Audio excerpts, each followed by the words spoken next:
Welcome to this episode of Athletic Training Chat. This is a shorter episode. We actually recorded this on the way back from going down to Mueller Sports Medicine for a collaborative podcast that will be coming out next week. So be sure to stay tuned for that. If you're following any of the athletic training podcasts, you're going to know this one, and it was a good time, and we just thought we'd bring it together down at Mueller. So the audio is not as great with the microphone in the car, but we still think we got it through. In this one, we're talking about the DIII Experience, something I've been in for the last 6 years. Austin has just been experiencing this past semester, and just how it's turned out for both of us. It's a place I didn't think I would end up long term in my career, but so far things have been working out really well, and I'm looking forward to continuing that. So we just provide a little perspective on it, not knocking any other settings or divisions or anything like that, but just why it's been unique for us.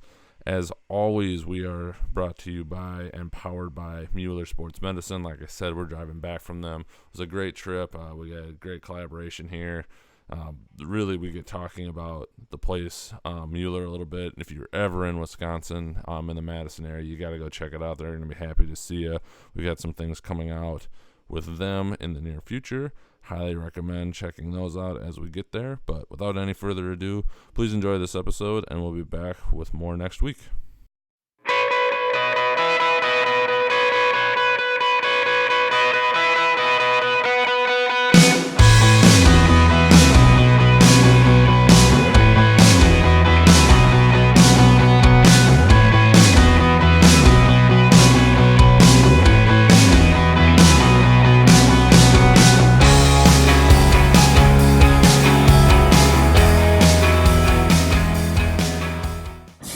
Alex back. Oh, hold on. We didn't start. Okay. Now we started. Okay. So we'll kick it off with, on this episode of Athletic Training Chat, we are literally on our way back from Mueller. Got some good episodes in and some interesting stuff. But to kill the time on what is the lovely part of I-94, I believe we're still technically on, we wanted to talk about the Division III setting and really get Austin's perspective, because he's seeing D1 at UW Milwaukee and will soon be at Vanderbilt. And then just kind of tying in, you had the DIII experience when you were a student. Yeah. Not necessarily in the athletic training or athletics world directly, but through sports performance. And then I've obviously had a little bit of experience at Division I. Yeah. And have been at Division III now for what seems like an eternity of almost 6 years. So, let's kick it off with you. What do you think? Like, how's it been? What are you seeing it as?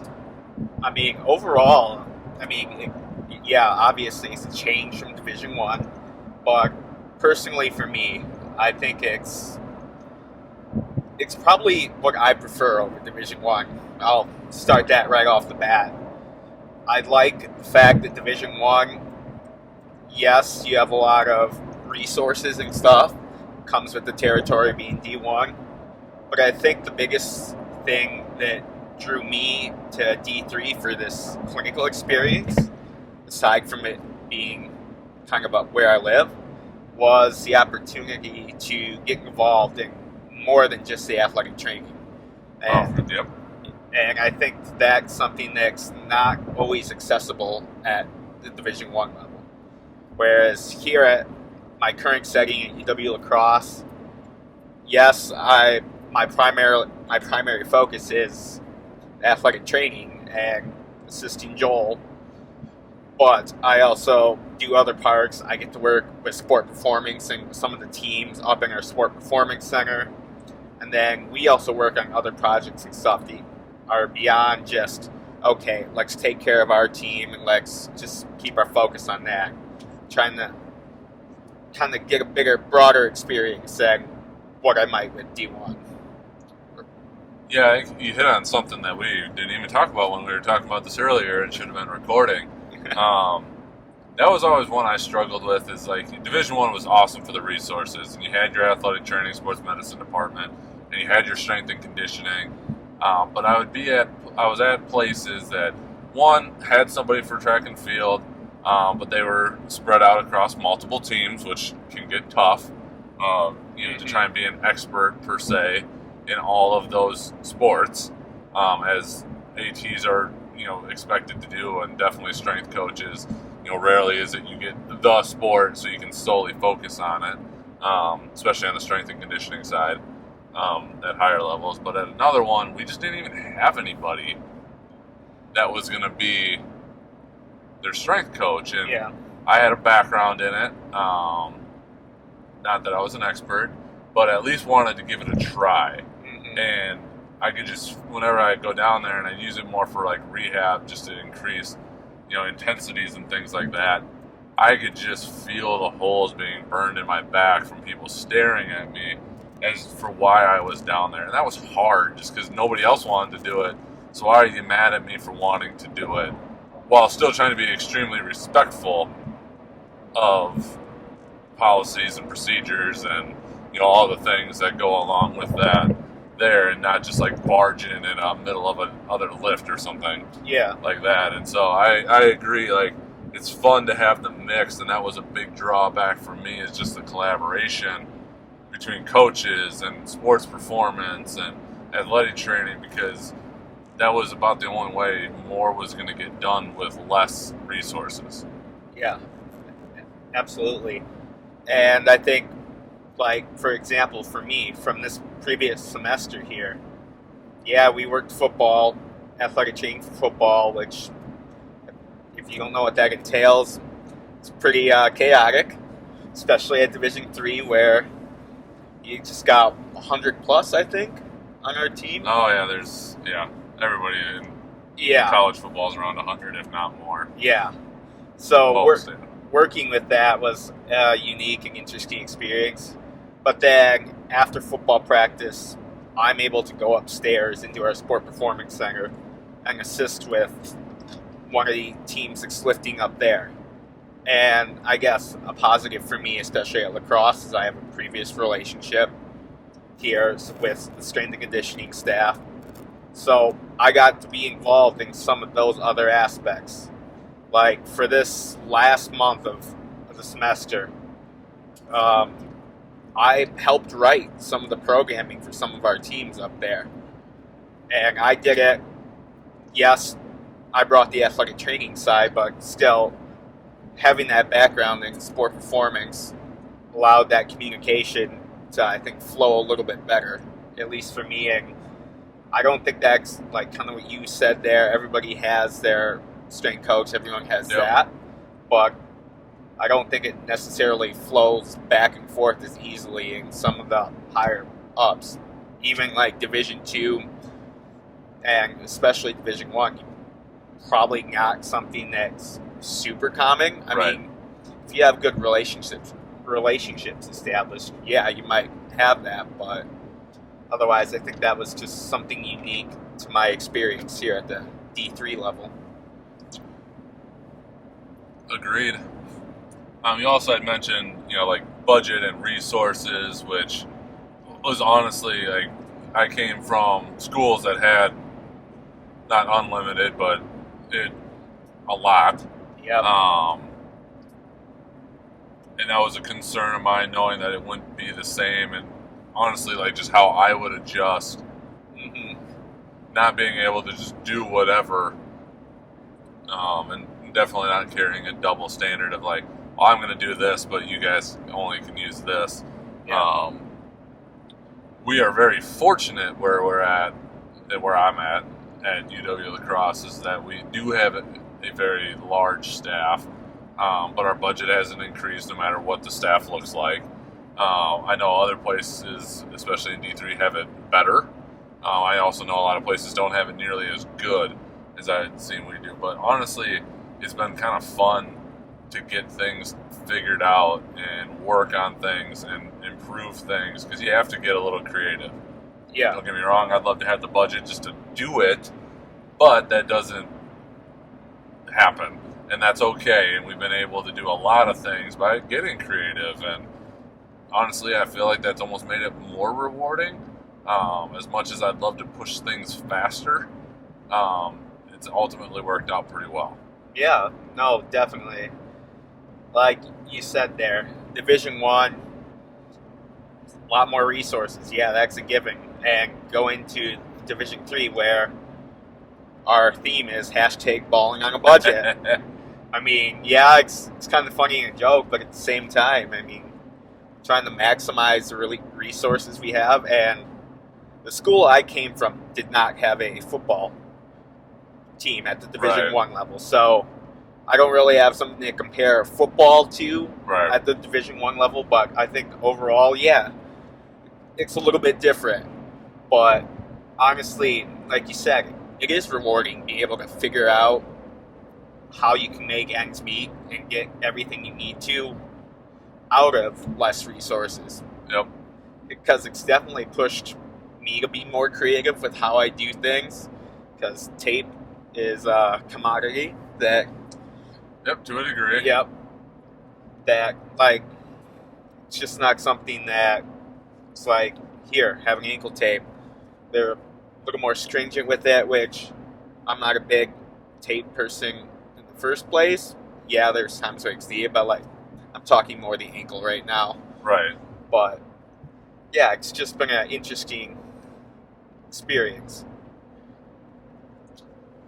Yeah, that is something you got general like guidelines and expectations that we got to work within, and that's always an interesting one to try and play the research card, and then you just got to make sure that you're really up on your research on if that thing truly is the best option, or if it's needed, or if it's not. So you really get to brush up on some of those things too, which can be helpful more often than not.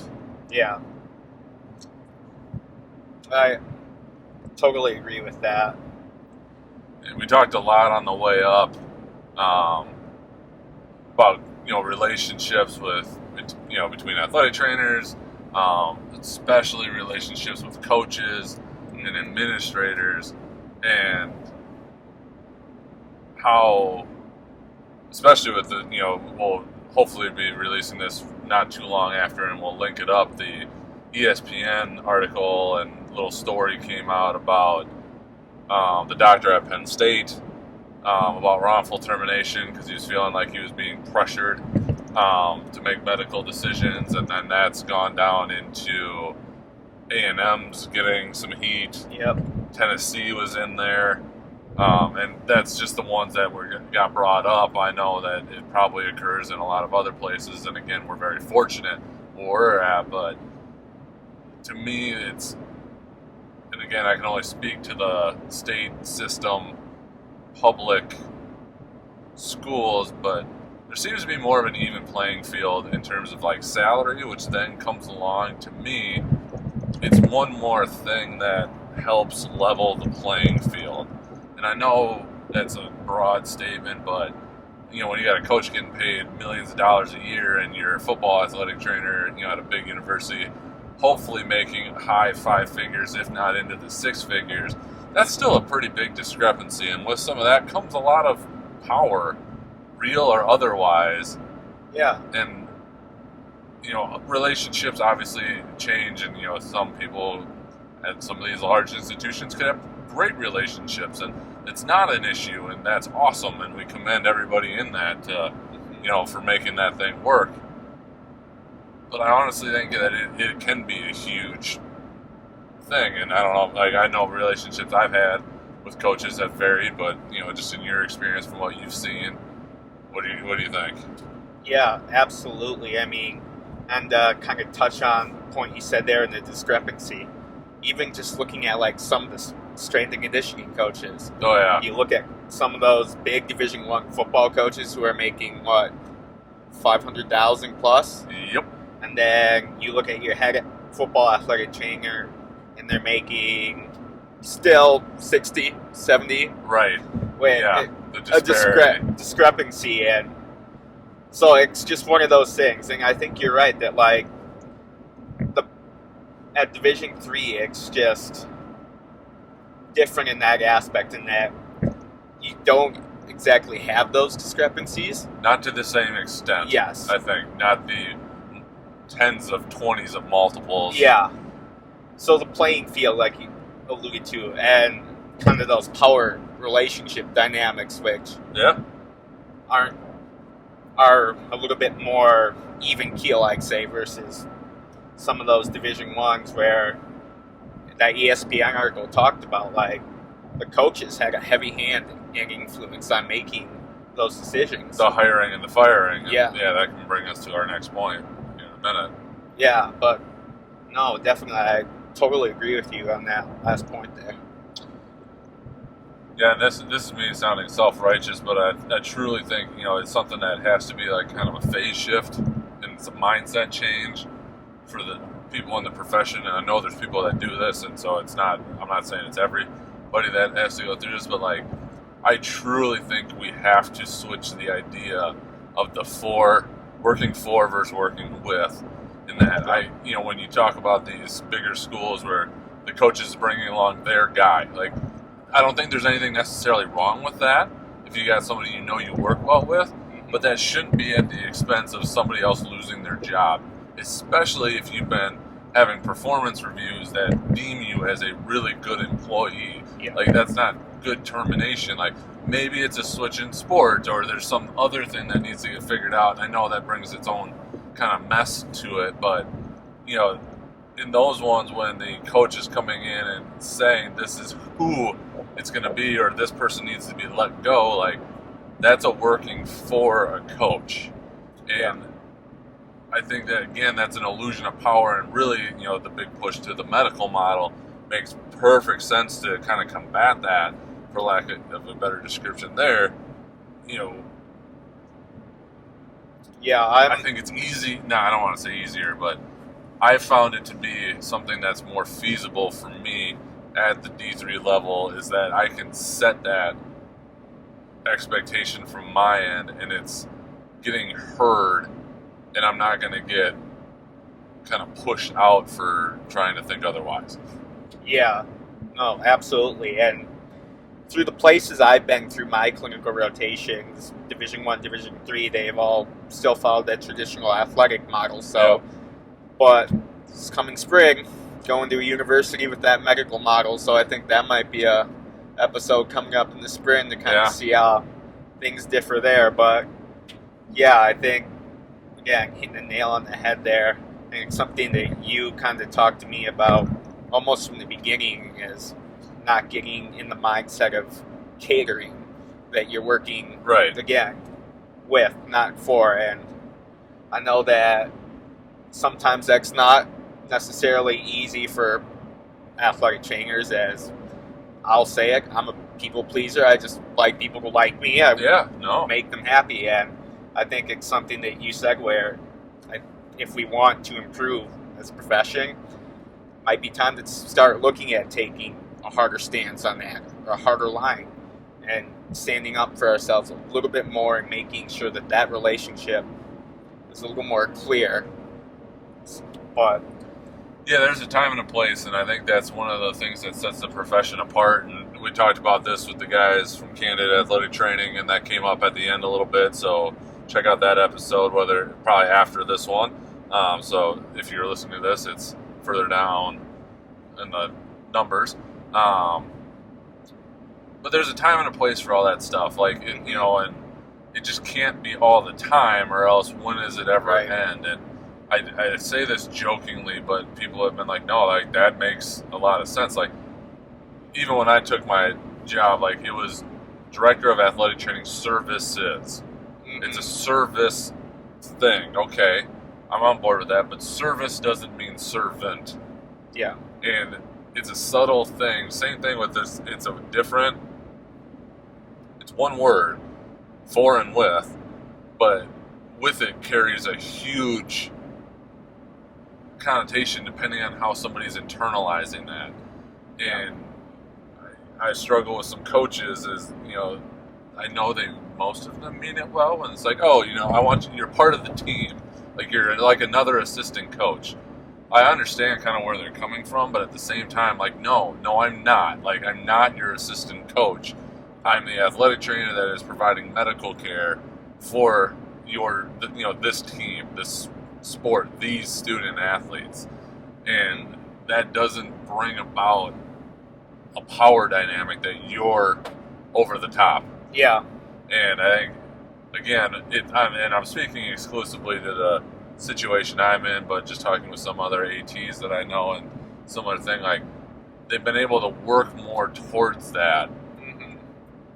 And I know there's people at D3 that struggle with that, and that's hard. And we've been talking about this a lot, and there's always a choice. It may not be the choice we want. Like, you got to try and make the decision on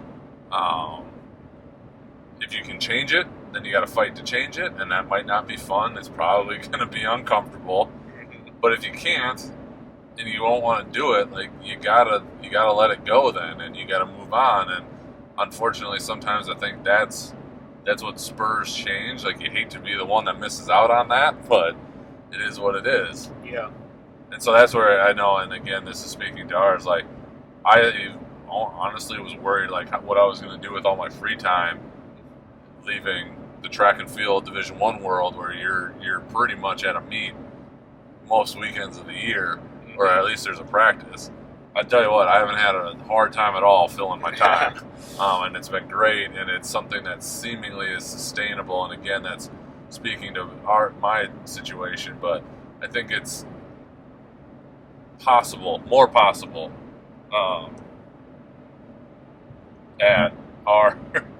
at this level then it might not always be as feasible at Division I. Not to say that it's not, because some people have been able to figure that out, and awesome for you, so you can make that something that you're able to do for the long run. Yeah, absolutely. I mean, like you said, speaking to your current situation, every university is going to differ with that. I mean, for the university I was at, Division I think not having football actually helped bring it more on the level of almost like a D3 setting. So it wasn't going from, like a super high-powered school like Power 10 conference down to Division III, where there's a drastic change. I am from a smaller Division I school that, honestly, there are more similarities than I've realized. And over the course of this semester, yeah, there are some big differences, but honestly, there are more similarities between the two at a smaller institution than I thought, actually, which has been kind of a nice, because I don't think me personally, I'm built for a big D1 institution, more of on the chill Division III, Division II, a little more freedom, a little less intensity thing, which I think also plays a part in why I like Division III more. Like, some people who like all the action, all the high intensity that Division I, especially Division I football entails, they might have a different view than what I have. Me, that is not me. I'm not a big football guy at the Division I level. I don't think I would handle that well, but it's just Division III is what I like to work. Yeah, and that's been the nice thing, like, again, speaking to the situation, is, like, for us at UW La Crosse, like, we've got fairly, like, really good competitive sports. So you're still working with a high-level caliber, athlete, so you're still competitive, and you've got a chance to win, and you got a lot of things going for you, and that makes it fun too. Not that it's not fun to work at a school that maybe struggles a little bit more, but the kids are great. So it's really finding out what you do. But yeah, I think it's been a nice, like, even keel pace where we can push the envelope, and we get to do that with research and trying to implement stuff to help our athletes succeed, yet still be able to back it down, enjoy some off weekends, not have to be there 12 hours a day, all the time. Yeah. And just knowing that the busy will eventually come to an end, and being okay with that. It's easy. It just feels easier in that regard. Yeah. No, absolutely. And we aren't self-insured, so you don't have to deal with any of that nonsense. Yeah. It can be frustrating at times, but when it's a thing that now you've removed some of that from the context, which I honestly think can make it a little easier sometimes. Yeah, and I don't have as much experience with that, but I mean, you look, there are pros and cons to it. Being self-insured and at the Division I level, more resources goes with more access to specialty things.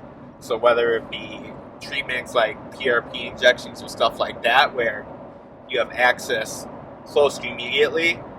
Division III, I mean, the setup we have right now is really good for Division III. We're fortunate, yeah. But, you know, like some universities at the Division III level, you're not going to have that ability and that access. And often, I think we've talked about this before, Division III kind of at the mercy of your athlete's insurance, which is a whole nother can of worms, but that's just another difference, and it's just something that, pros and cons. I mean, pick which one you want to deal with more, and which I guess more suits you. And I don't know, it's just things like that are what interest me. Like, yes, I came into a really good situation here at UW La Crosse, where excellent relationship with our team physicians, and a lot of exciting things happening resource-wise that I feel don't have a really great context for, because I've only seen one other Division III school. But I feel like where we are right now is a step up, or at least looking to put ourselves on the forefront of where we are with that relationship with our physicians. Yeah. Anything else to sum it up? Oh, I don't know if I have a whole lot more to add. It's been a lot more talking for me than I've done in a while. No kidding. Yeah. I'm impressed. Yeah. You got called out today, so you made it happen. Yeah. Chad, if you're listening, talked a little bit more for you. There you go. I think for me in closing is, like, I thought I always wanted to do Division I. I really did. I thought it was Division I football. Then I happened to fall into track. Really enjoyed track way more than I thought I was. Thought that was going to be the thing. And, you know, it's just things came up. Like, I was still single when I was down at my other job, and then I moved up to this one, still single. So it wasn't, you know, life necessarily that did that for me, you know, in terms of moving. But it's just finding what suits you. And I think I probably could have done just fine working Division I track and staying in it for a while, but I haven't regretted this in the long run either. So really being open to it, like I tell most of the students, I go, you know, that come from UWL Division III, like, if you think you want to do D1, you gotta try and do it for your grad school as much as you can, and that gets a little hazy now, just given the world that we're in with the changing in education. But you gotta experience it, because you gotta figure out if it's for you, and if it is, there you go. Now you've got a better in for it as well, because you've gone in there. But if it isn't, it's 2 years of your life. You're going to gain a ton of experience. You're going to see a lot of things, and then figure out where you want to go. I hate to say it, but I think it's kind of true. I think sometimes it's easier to go from 1 down to 2 or 3 than it is to try and work from 3 up to 1. You know, who you know is very important in that, but that can be difficult. You know, especially young in your career, just because you don't have a resume with, you know, all the things you've done to kind of back you up quite yet. And not impossible, but more difficult, I think would be the way to say it. And so I think staying open to it and seeing what ultimately suits you in the long run. But it can be a good experience and something worth checking out. So don't write off Division III. There we go. Good summary. I like it. All right.